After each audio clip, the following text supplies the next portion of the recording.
Welcome to episode 101 of Build Your House Yourself University by BYHYU.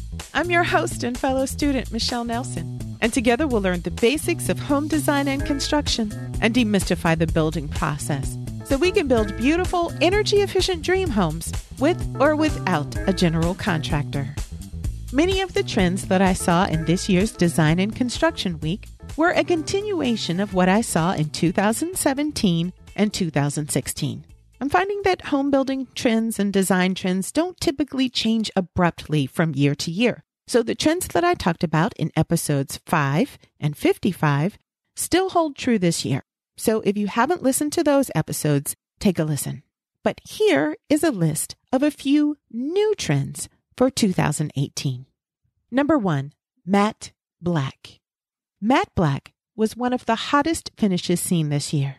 Matte black was seen on bathroom and kitchen faucets, on bathroom, kitchen, and closet cabinetry, in lighting fixtures, hardware, on window interior and window exterior finishes, on interior and exterior doors, and in tile and countertops. Silver and warm metal finishes like chrome or warm metal finishes like brass are still very much on trend, but matte black was the newest kid on the block, and it was featured by many, many brands.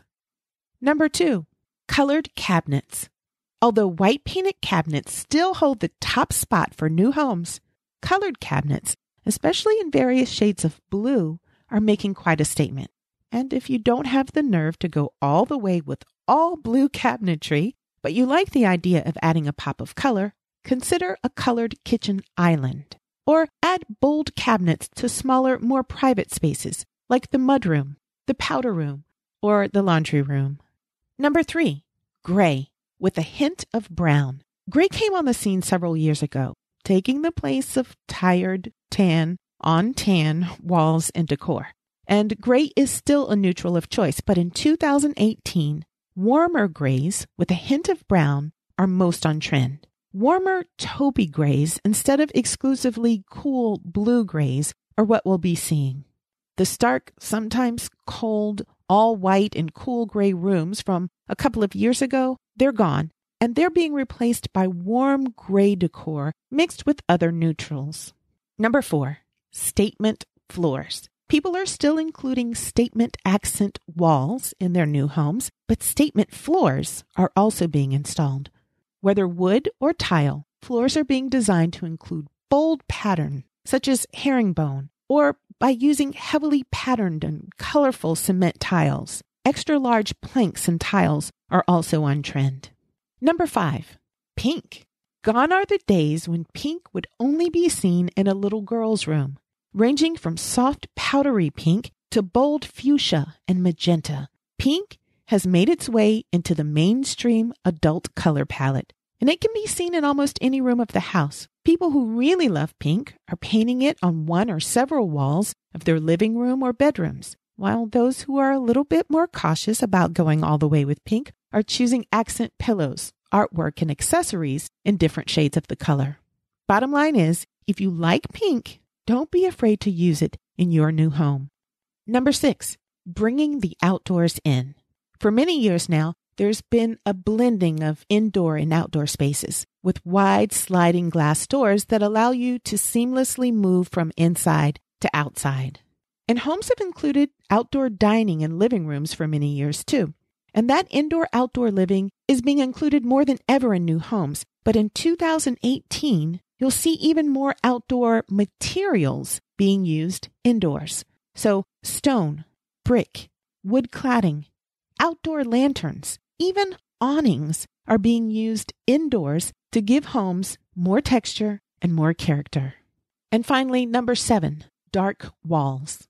Dark, moody rooms are very 2018. Designers are painting walls deep navy blue, very dark brown, deep charcoal gray, and even black. Now, we've always seen dark colors in furniture and even on accent walls in the past, but this year, painting entire rooms these dark colors is what's on trend. Most of the time, the ceiling is left white so that the room doesn't feel too claustrophobic. Now, you probably don't want to paint your whole house in these dark colors, but if you like the idea of evoking a dramatic, moody feeling in some areas of your house, think about decorating a bedroom or powder room in one of these dark, trendy colors. I would avoid a really dark color palette in your master bathroom, though, since you'll want the room to reflect light so that you can see well while getting dressed, shaving, and doing your hair or makeup. Before we move on to some construction tips, I want to thank Bonjour Gabby and Waterfront Dreams for your kind words and your 5-star ratings. Thank you so much for encouraging me and for letting other people know that you find the podcast helpful. Thank you for that. Now that we've talked about some design trends for 2018, let me give you a little construction information. As a part of every International Builder Show, which is a part of the Design Construction Week, a beautifully built show home is displayed for visitors to tour. It's called the New American Home. Most years, the New American Home is energy efficient, but this year, it's actually a zero energy ready home, so it's extremely energy efficient. And I thought it would be helpful for me to read you a list of some of the construction materials and methods they used to achieve that high level of energy efficiency. They built an unvented, air-sealed attic with R21 open cell spray foam insulation.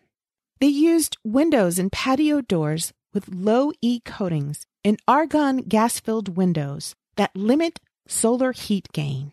They used an aerosol thermal envelope sealer that's used to further reduce envelope leakage. They used exterior insulation to achieve an R16 wall. They used large overhangs to protect the home from the harsh sun. They installed an Energy Star qualified roof to keep the house cool, and they used light-colored exterior walls to assist in reflecting the sun. Now, this house was built in Florida, so their main objective was to keep the house cool. They installed variable speed compressors and an outdoor heat pump for added efficiency and quietness. They used mechanical ventilation and a space conditioning system located entirely within the conditioned space. They used tankless hot water heaters, and they insulated the hot water lines throughout the project. Finally, they used Energy Star appliances and Energy Star pool pumps. They also used LED lighting throughout. So those are some of the things that they included to get a zero energy ready house. If you want to build a house and you'd like to see the latest and greatest home building options on the market, it may be worth your time to check out Design and Construction Week, which is held in January, either in Orlando, Florida, or Las Vegas, Nevada each year. In 2019, it'll be in Las Vegas.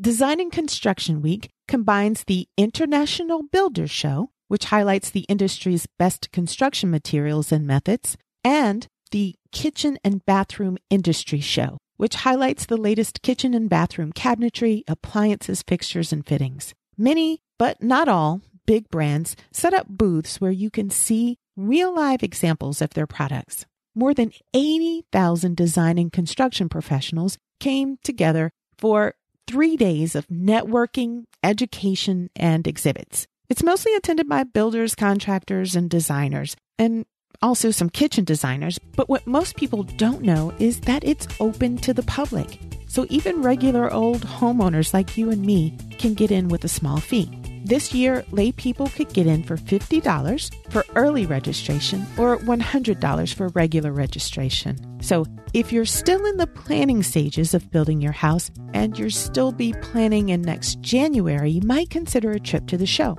Be warned though, it can be overwhelming because there are so many people and so many products, and it's very tiring. You could potentially walk for 8 hours a day for 3 days in a row. So keep your cute shoes at home and take your most comfortable sneakers. Well, that's all I have for you this week. I hope that helped, and I hope you'll join me next week for another episode of Build Your House Yourself University. BYHYU.